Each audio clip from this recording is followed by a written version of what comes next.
The group of civilian specialists involved in the repair of the boat consisted of 24-year-old Casey Fury. Fury suffered from depression and was taking antidepressants.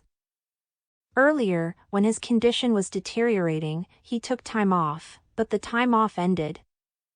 And on the 23rd of May he was instructed to clean the torpedo compartment of the boat for mold paint with a sandblasting installation. In order not to work all day, Fury decided to start a small fire, planning that the smoke would lead to the evacuation of workers and their departure home. However, the fire began to spread rapidly through the boat. It took more than 100 hours to extinguish it, which was carried out by more than 100 people, and 7 people were injured. The result of the fire was the burned torpedo compartment and command post. The lower deck was flooded, numerous pipelines were damaged due to overheating, which changed the structure of the metal. Their strength fell below a safe level. The reactor was pre-shut down and its protection prevented radioactive substances from leaking, but most of the boat's control systems were damaged or destroyed. According to preliminary estimates, the damage to the boat amounted to $400 million. Another 40 million losses were incurred by the shipyard. The commission that investigated the causes of the fire concluded that the fire began after one of the vacuum cleaners used in the repair sucked in the heat source that ignited the garbage in the garbage can, so that Fury's participation in the incident remained unknown. But in June, he decided to repeat the experiment and go home early with the help of another arson. This time, the fire was quickly extinguished, and investigators soon identified the culprit.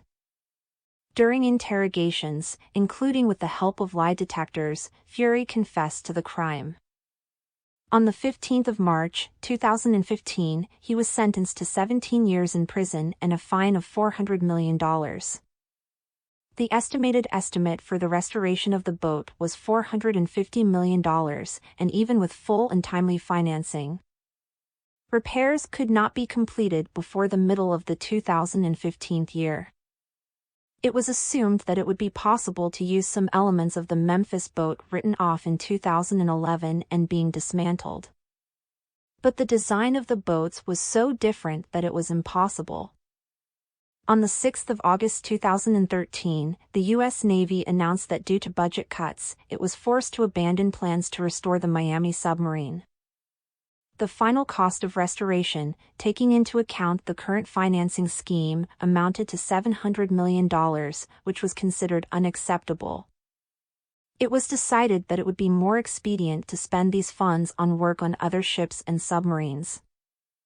Thus, the SSN 755, which according to experts could serve for about another 10 years, became the first submarine, as well as the first nuclear vessel lost in the docks of the United States, as well as the first warship to die in the docks since the Civil War.